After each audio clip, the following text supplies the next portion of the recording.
Assalamualaikum warahmatullahi wabarakatuh. Alhamdulillahirabbil alamin. Wa bihi nasta'inu ala umuri dunya waddin wa ala alihi washabihi ajmain. Rabbi shrah li sadri wa yassir li amri wa hlul 'uqdatam min lisani yafqahu qawli ya fattahu ya alim.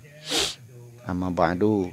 Segala puji bagi Allah yang telah melimpahkan berbagai nikmat, rahmat, hidayat kepada kita semua sehingga kita semua masih diberi kesempatan untuk hidup, diberi sehat walafiat, diberi rezeki yang halal dan diberi panjang umur. Amin ya rabbal alamin ya. Teman-teman Negara Beling, pada kesempatan ini saya mau memberikan sebuah cara ya, yaitu bagaimana caranya kita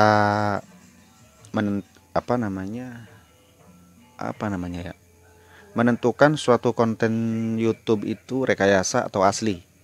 Jadi kita bisa membedakan mana ini konten yang benar-benar asli pakai shod ya, asli, atau hoax atau rekayasa atau bohongan. Nah, itu ada suara berkokok ayam. Ini kan belum fajar. Nah, ini salah satu doa kalau ada ayam berkokok, insya Allah diijabah. Ayo mari teman-teman.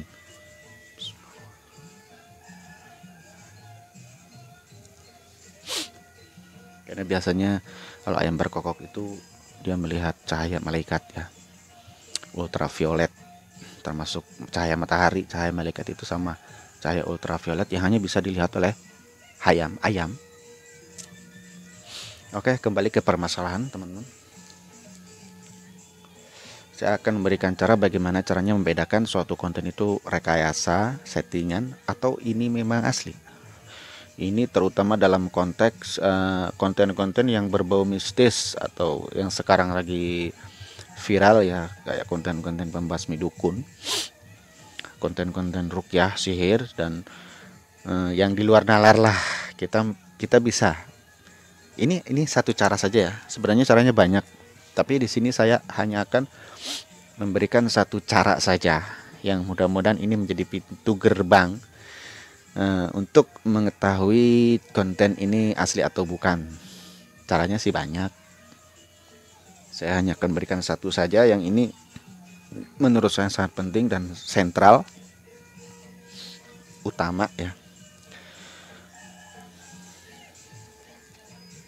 Kan banyak sekali konten-konten sekarang yang kita sulit membedakan berita-berita ataupun ya yang lagi viral ini. Kita kadang bingung ini rekayasa atau asli, terutama ini dalam konteks pembasmi dukun ya, pembasmi dukun yang suka tarung-tarung dengan dukun. Tapi sekali lagi saya mohon maklum kepada para kontainer YouTuber yang membuat konten-konten pembasmi dukun. Saya mohon maaf jika saya pendapat saya murni. Jika pendapat saya ini menyinggung atau membongkar ya, atau bisa memojokkan, saya kira para YouTuber pembuat konten tersebut ini bisa maklumi ya. Dan saya ini murni tidak bermaksud menyerang, memojokkan, atau menganggap bohong konten-konten itu ya. Ya, walaupun nanti hasilnya ini bisa membongkar ya. Tapi sekali lagi saya tidak bermaksud. Oke, langsung saja ya teman-teman ke caranya, yaitu bagaimana caranya kita membedakan suatu konten pembasmi dukun itu hoax atau rekayasa adalah satu, yaitu kalau seumpamanya konten dia masuk kepada berita resmi, itu asli. Jadi kalau kontennya dia masuk kepada berita resmi, channel-channel resmi, baik TV ataupun di YouTube, itu dipastikan 99% memang asli. Seumpamanya ada peristiwa di konten itu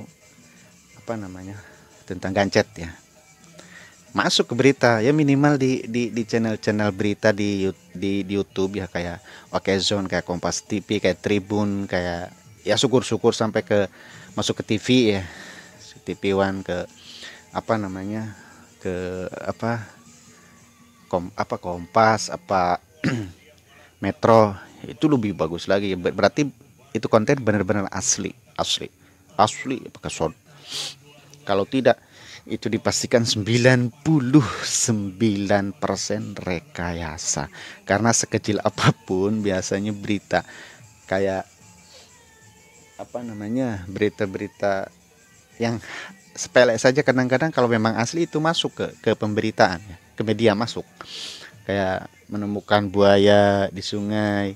Nah, itu kan sudah tidak aneh, tapi itu masuk berita. Nah, ini kayak konten-konten gancet, masa tidak masuk berita? Wah, pikir. Masuk ya? Nah, itu modalnya. Dan kebanyakan konten-konten seperti itu tidak masuk berita. Kalaupun masuk biasanya hanya untuk wawancara. Ini kontennya seperti apa sih?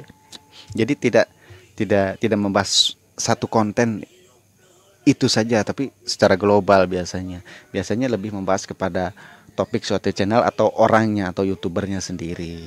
Jadi kalau ada kayak ribut-ribut di konten pembasmi dukun kan, oh sama meliwatkan warga, bahkan kadang-kadang ada aparat, kok tidak masuk berita? Kan ini muskil sekali ini. Tapi bukan berarti semua konten yang tidak masuk berita itu bohong, tidak juga. Ini kan umumnya, kalau menurut saya itu umumnya, kalau memang benar masuk berita. Ya, masuk berita resmi, masuk berita resmi. Apalagi masuk TV, ya, itu dipastikan 100%. Ya, enggak 100% ya, 99% lah. Itu benar, bukan hoax. Seperti itu, teman-teman ya. Tapi saya mohon maaf kepada para pembuat konten pembasmi dukun, saya tidak bermaksud memojokkan atau memberitahu masyarakat bahwa itu bohong, ya tidak juga. Itu mah kembali kepada diri masing-masing lah. Cuman saya menganalisis saja, boleh toh menganalisis ya, kayak mahasiswa bikin deskripsi atau apa disertasi kayak begitu, membuat suatu judul dan ya isinya seperti ini ya. Ini kan zaman demokrasi, boleh lah berpendapat, tapi saya tidak memojokkan, bermaksud memojokkan. Saya cuma memberitahu masyarakat awam supaya tidak terjadi pembodohan, supaya cerdas. Jadi singkatnya, kalau kontennya dia yang aneh-aneh terutama ya, apalagi sampai menyangkut nyawa, membunuh, meninggal gitu, tidak masuk berita. Itu dipastikan kontennya rekayasa. Kalau masuk berita, itu asli. Seperti itu. Ya, mohon maaf kepada semuanya, khususnya para YouTuber. Mohon maaf, mohon maklum. Wallahul muwaffiq ila aqwamit thoriq. Wassalamualaikum warahmatullahi wabarakatuh. Peace. Yes.